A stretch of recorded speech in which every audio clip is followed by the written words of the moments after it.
Bonjour à tous, dans cette vidéo nous allons corriger l'automatisme du 9 octobre dont vous avez le sujet ici sous les yeux. Voilà, donc les 5 exercices. Un premier exercice basique sur des équations de droite. Donc vous aviez des équations cartésiennes de droite ou une représentation paramétrique et il vous fallait déterminer un vecteur directeur, un vecteur normal et un point de la droite. Donc pour la première droite D1, nous avons comme vecteur directeur le vecteur formé des coefficients de x et de y. Non, ça c'est un vecteur normal, pardon. Donc comme vecteur normal, on a 4 moins 1. Pour trouver un vecteur directeur, il suffit de prendre 1, 4, comme ça le produit scalaire 4 fois 4 moins 4 fois 4, 4 fois 1 moins 1 fois 4, ça fait 0. Donc on a deux vecteurs orthogonaux dans le plan, forcément si celui-là est normal, celui-là est directeur. Ensuite, il suffit de choisir de sorte d'obtenir 0 en faisant la somme. Alors il y en a qui m'ont pris moins 1, moins 1. Effectivement, si je remplace x par 0 et x par moins 1 et y par moins 1, j'obtiens moins 4 plus 4, 0. Donc voici pour la droite D1. Pour la droite D2, ici on a l'équivalence entre cette égalité et celle-ci, donc 1 demi de x plus y moins 1 égale à 0. Là on a une équation cartésienne, cela pourrait suffire. Sinon on peut prendre aussi celle-là, d'équation cartésienne, donc en multipliant par 2. 2y moins 2 égale à 0. Et donc on obtient comme vecteur normal, comme possible vecteur normal 1, 2, et comme vecteur directeur moins 2, 1. Et comme point, ici, si dans l'équation réduite que nous avons ici, si on remplace x par 0, on obtient y égale 1. Donc voici un point de la droite. Pour D3, cette fois-ci on avait une représentation paramétrique de D3. Donc on a un vecteur directeur. Vecteur directeur de D3, ce sont les coefficients de t, donc 3 moins 1.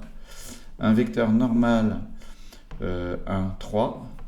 Et on prend t égale à 0 et on obtient comme coordonnées moins 1, 2, un point de la droite. Bien sûr, il y a plein de solutions possibles pour cet exercice. Je vous en ai donné une. Alors nous allons passer à l'exercice 2. Donc dans cette première question de l'exercice 2, il fallait déterminer une équation cartésienne de la droite passant par P et de vecteur normal de 5. Donc on a une équation cartésienne de cette forme-là, plus C égale à 0. Or P appartient à D, donc les coordonnées de P vérifient l'équation. Donc 2 fois 1 plus 5 fois moins 1 plus C égale à 0.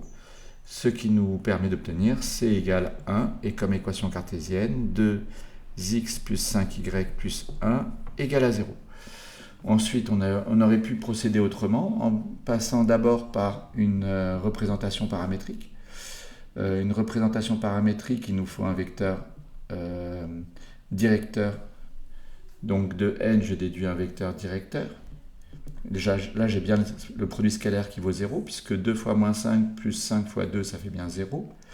Et j'obtiens donc comme représentation paramétrique ce système, puisque ici, j'ai les coordonnées de P, et là, les coefficients d'un vecteur directeur. Ici, certains ont utilisé cette méthode pour trouver l'équation cartésienne. Il suffit que je fasse 2 fois L1 plus 5 fois L2 pour supprimer le paramètre t. Et donc j'obtiens 2x plus 5y, et ici j'obtiens égal moins 1. Donc j'obtiens de nouveau l'équation cartésienne de D que j'avais trouvée avec la première méthode. J'aurais pu aussi passer de l'équation cartésienne qui est ici à une équation, à une représentation paramétrique. Ici j'aurais eu y égale moins 1 cinquième de 2x plus 1, et j'aurais pu choisir donc y égale moins 2 cinquièmes de x moins 1 cinquième, et j'aurais pu choisir pour paramètre x et j'aurais posé x égale t, t appartenant à R, et y égale moins 2 cinquièmes de t moins 1 cinquième. Voilà pour une deuxième méthode. Si je multiplie par 5 ici, j'obtiens ceci. Donc en prenant 5t pour x au lieu de prendre t, et j'obtiens quelque chose qui ressemble beaucoup à celle-ci d'expression. Donc deux représentations paramétriques différentes. Voilà. À partir de là, on vous demande de déterminer le point d'intersection entre D, que j'ai ici, et delta, dont on vous donne une équation cartésienne. Donc pour trouver le point d'intersection entre delta et D, on va utiliser l'équation cartésienne de delta et une représentation paramétrique de D, une équation cartésienne et une représentation paramétrique. On remplace dans x et y par les expressions en fonction du paramètre t. On obtient 3 fois moins 5t plus 2. On résout cette équation. On trouvera t égale moins 12 19e. On remplace dans l'expression qui est ici et on trouve comme coordonnées du point d'intersection moins 22 19e et 5 19e. J'ai regretté de ne pas avoir pris des droites qui se coupaient sur des coordonnées entières, parce que compliquer les calculs, ça n'avait pas beaucoup d'intérêt. Alors ensuite, on vous demande est-ce qu'elles sont parallèles. Alors, dans la mesure où l'intersection est réduite à un point, donc on va noter ceci A égale A, delta et D ne sont pas parallèles. D non parallèles, je ne vais pas l'écrire.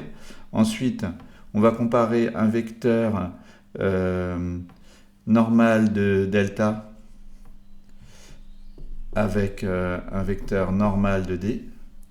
Et comme ils ne sont pas collinaires, comme ils ne sont pas orthogonaux, elles ne peuvent pas être parallèles. Alors on peut comparer avec un vecteur directeur de D et comparer ces deux vecteurs. S'ils sont collinaires, à ce moment-là, elles sont orthogonales. Là, ils ne sont pas collinaires, donc non orthogonales. Alors, je n'ai pas écrit les phrases, mais vous les avez dans le corrigé. Donc, les droites sont ni parallèles, ni perpendiculaires. Donc, nous avons passé à l'exercice 3. Dans l'exercice 3, nous avions une forme bilinéaire à étudier qui était définie de façon très particulière. Donc, je vais vous réécrire l'expression. Alors, la forme bilinéaire a été définie ainsi. On montrera dans les questions 2, 3 et 4 qu'elle est effectivement bilinéaire. Dans la première question, c'était juste des calculs quand on connaissait les coordonnées de U et V. Donc, je vais vous faire que le dernier. Si U égale 1, 3 et V moins 3, 1 et W, donc ça c'était et W1 moins 2, on vous demandait de calculer phi de lambda U plus V W. Donc, phi de lambda, il fallait calculer les coordonnées de ce vecteur. Donc, on obtenait lambda fois ça, donc lambda moins 3, puisque c'était plus V, et 3 lambda plus 1 pour les coordonnées de ce vecteur. Pour les coordonnées du vecteur W, 1 moins 2. Ensuite, il fallait faire 2 fois x, donc 2 fois ça, donc 2 lambda moins 3, et moins y fois y, c'est-à-dire 3 lambda plus 1 fois moins 2.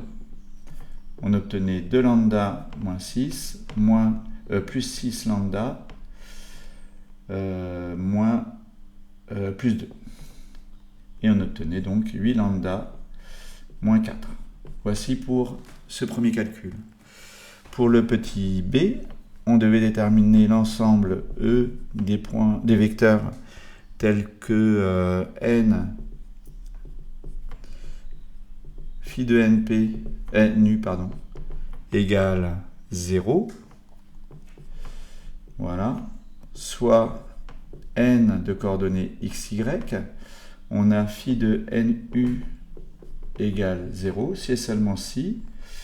Alors phi de nu, c'est phi de x, y pour le premier vecteur et 1, 3 pour le second, puisque u était 1, 3 dans cette question.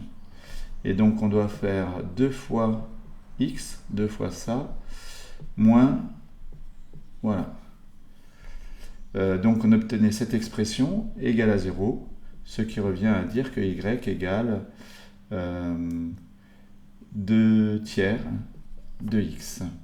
Donc l'ensemble des E, c'était aussi l'ensemble des vecteurs de coordonnées x, y appartenant à P, tels que 2x moins 3y égale à 0. Donc on l'avait déjà caractérisé une première fois. On aurait pu dire aussi que c'était l'ensemble des vecteurs n de coordonnées x, 2 tiers de x, avec x appartenant à R. Vous verrez plus tard qu'à ce moment-là, ce vecteur n est collinéaire au vecteur 1, 2 tiers.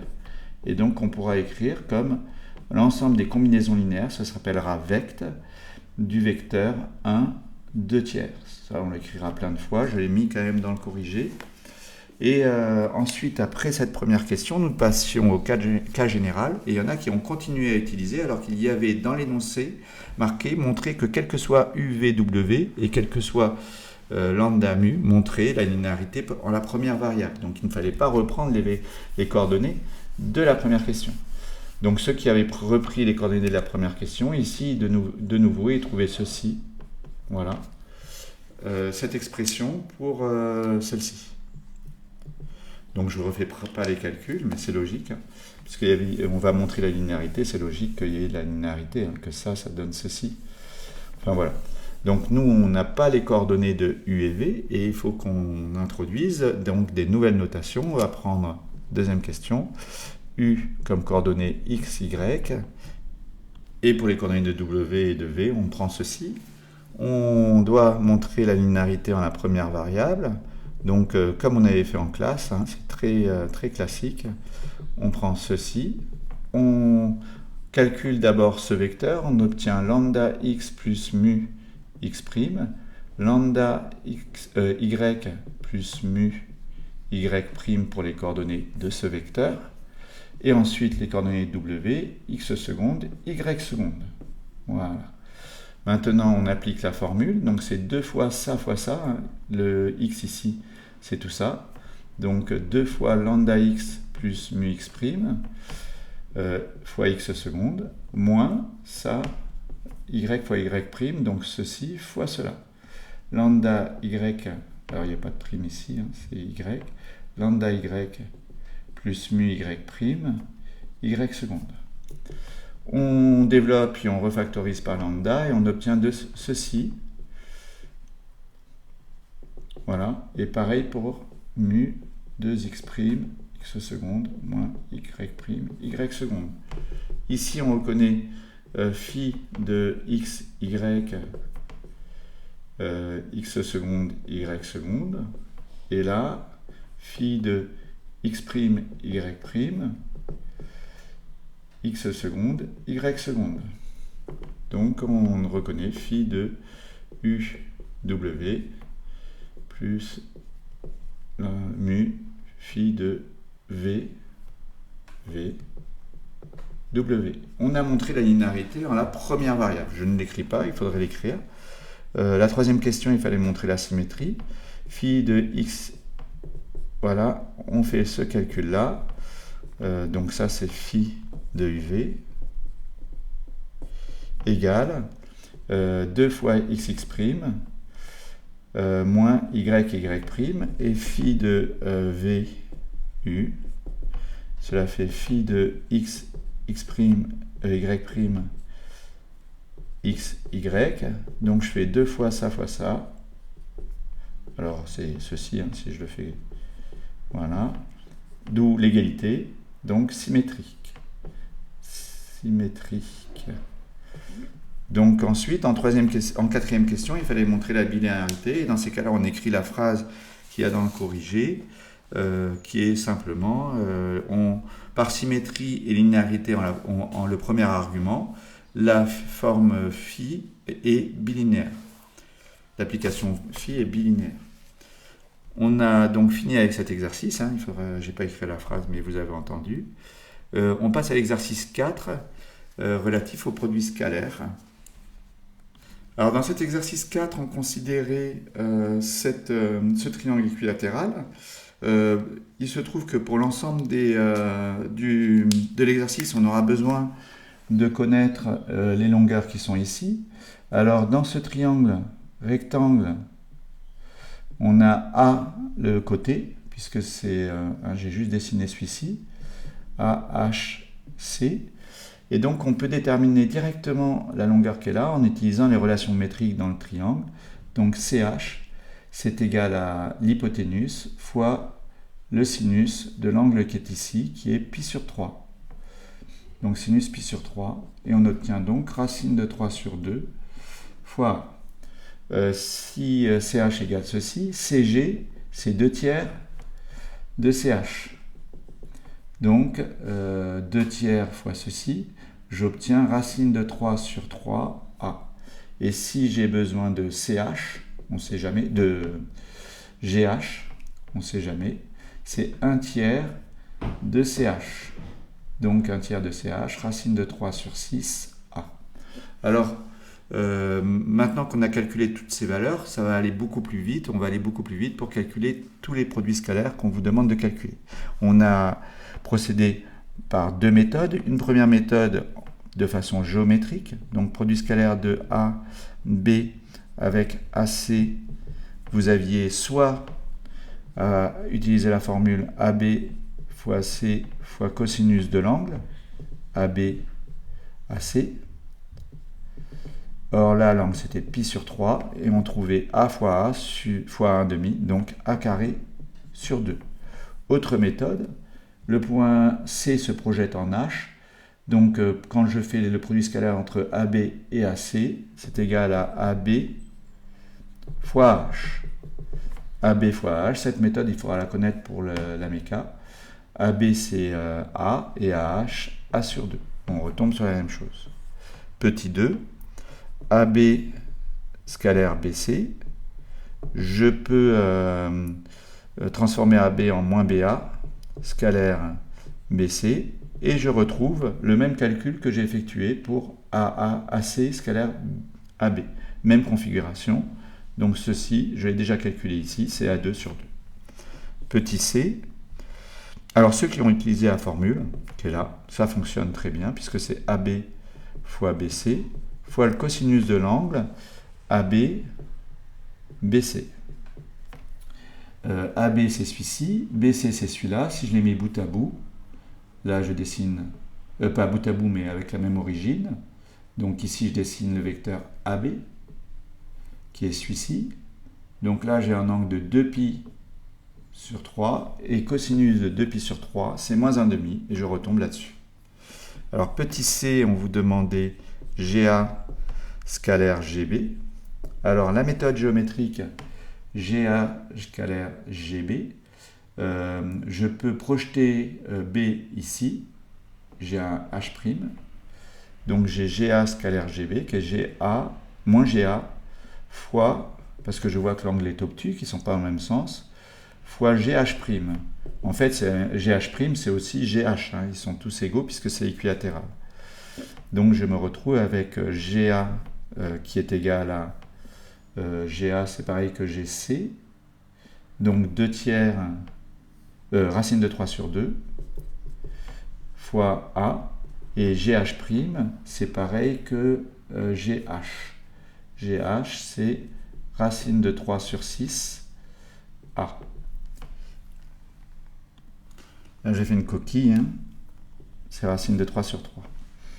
Et là, j'obtiens moins A carré sur 6, puisque les racines de 3 fois racine de 3, ça fait 3 qui s'élimine avec le dénominateur. Donc ça, c'est une méthode. Ceux qui ont utilisé d'autres méthodes, en remarquant que GA, c'était ceci, ils ont fait GA fois GB fois le cosinus de l'angle, qui était 1,5, et donc on retrouve ceci au carré sur 2, et on retombe là-dessus. Alors, petit d, on vous demandait CH scalaire BC. Alors CH scalaire BC, c'est égal à CH moins CH scalaire CB. Et le B se projette en H. Donc on se retrouve avec du CH carré, moins CH carré. Et CH carré, on l'a calculé ici, ça nous fait 3 quarts de A2. Voilà, 3 quarts de A2. Ensuite, j'ai oublié le signe moins 3 quarts de A2. Ensuite, DE, on avait à calculer... alors, d'ailleurs, pour le petit c, j'ai utilisé une autre méthode avec la relation de Schall qui marche très très bien aussi. Si ça vous intéresse, il faut regarder le corrigé. Alors, GH scalaire BC, GH ou CH? CH, pardon, je ne le dis pas bien. Non, GH scalaire GB. GB. Alors, GH, c'est ceci, GB, c'est ceci.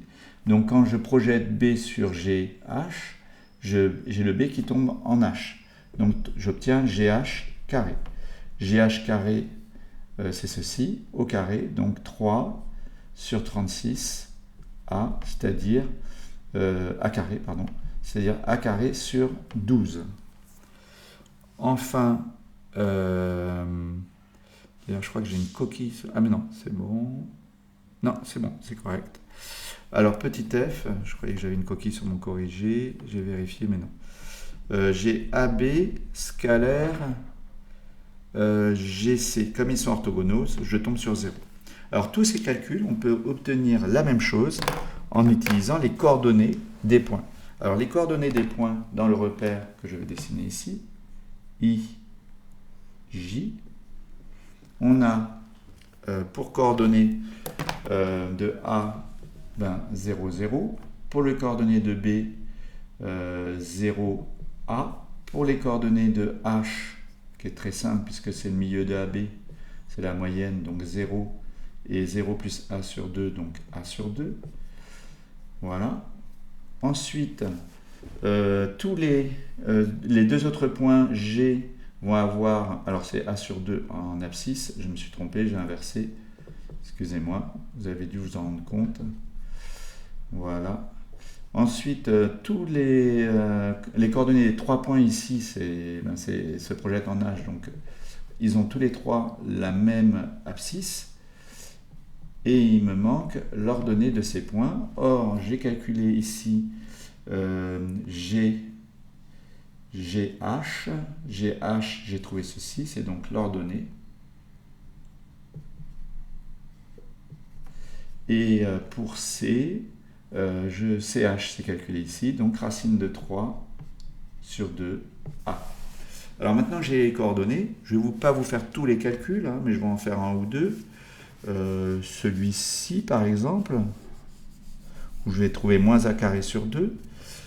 AB, le vecteur AB a pour coordonnées, c'est les coordonnées de B, puisque A c'est l'origine, donc A, 0.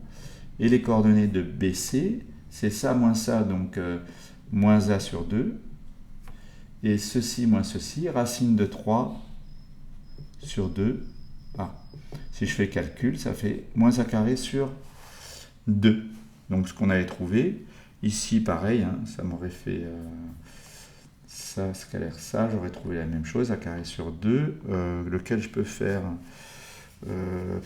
allez, celui-ci, le C, hein, c'est pas grave, on va tous les prendre.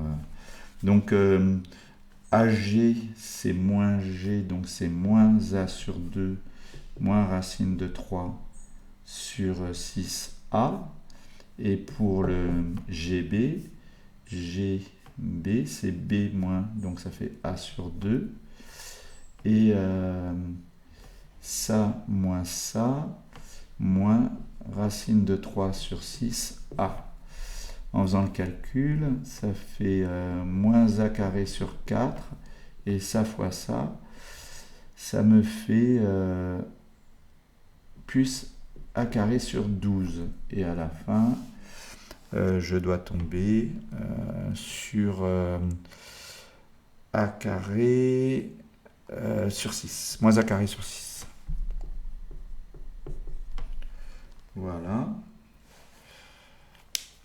Je ne vais pas tous les faire, mais vous avez compris comment on procédait. Alors ensuite, on vous demandait dans l'exercice 5, on avait un changement de base. Donc la base B' était obtenue à partir de la base B par rotation d'angle pi sur 4. Donc vous aviez I, J, j'ai un premier angle, donc la pi sur 4 pour U, hein, même longueur, hein, puisque donc vous êtes sur le cercle trigo. Voilà. Et ici, un angle droit avec U pour obtenir V. Donc pour trouver les angles, les coordonnées de U, il suffit de connaître l'angle qui est là. Or l'angle qui est là, c'est pi sur 4. Donc U, ses coordonnées sont dans la base B, cosinus pi sur 4, cosinus pi sur 4 et sinus pi sur 4. Voilà. Dans la base B. Pour V, je pourrais appliquer la même formule, hein, sauf qu'au lieu d'avoir que pi sur 4, on a 3 pi sur 4. Cosinus pi sur 4 plus pi sur 2, puisque il y a un angle droit ici. Donc je rajoute pi sur 2. Et sinus de pi sur 4 plus pi sur 2. Avec les formules sur les angles, cosinus de pi sur 4 plus pi sur 2, c'est sinus pi sur 4. Et sinus de pi sur 4 plus pi sur 2, c'est cosinus de pi sur 4. Donc en fait, ici, on a deux vecteurs qui sont orthogonaux. Hein. Ici, on trouve racine de 2 sur 2, racine de 2 sur 2. Et ici, moins racine de 2 sur 2, racine de 2 sur 2. Et aussi, je fais le produit scalaire, j'obtiens 0. Ça se voit tout de suite. Ils sont bien orthogonaux. On a ensuite à déterminer les coordonnées d'un vecteur W de coordonnées 1, 1 dans la base B', on le veut dans la base B. Donc W, c'est U plus V. Je fais la somme ça plus ça dans la base B et j'obtiens directement les abscisses qui sautent et il me reste 2 fois racine de 2 sur 2, donc racine de 2 sur 2 en ordonnée. Voilà, dans la base B. Et pour la question 3, donc là il y en a beaucoup qui doivent rager parce qu'effectivement c'est extrêmement simple, hein, puisqu'on veut dans la base B, il suffit de trouver les coordonnées de U et V dans la base B, de faire la somme et on obtient directement le résultat. Alors n cette fois-ci c'est moins 1, 1 dans la base B. Dans la base B, moins 1, 1, c'est-à-dire qu'on a moins I plus J. Mais ça ne nous est pas très utile. On a une formule qui est beaucoup plus utile, qui est celle-ci. C'est n scalaire U fois U plus n scalaire V fois V. Et cette formule, il faut que j'écrive les deux vecteurs qui sont là dans la même base.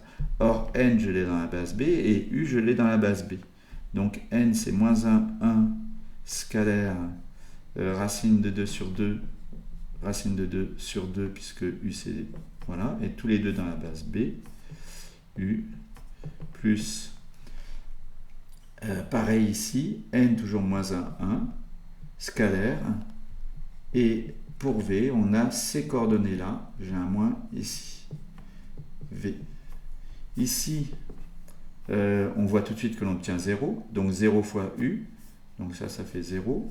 Et ici, on obtient moins racine de 2 sur 2, et plus racine de 2 sur 2, puisque moins par moins, et là, plus racine de 2 sur 2, donc racine de 2, V.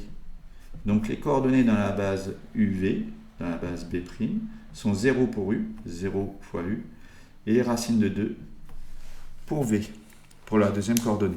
On a fini avec ce sujet, hein, que je vous conseille de bien réviser.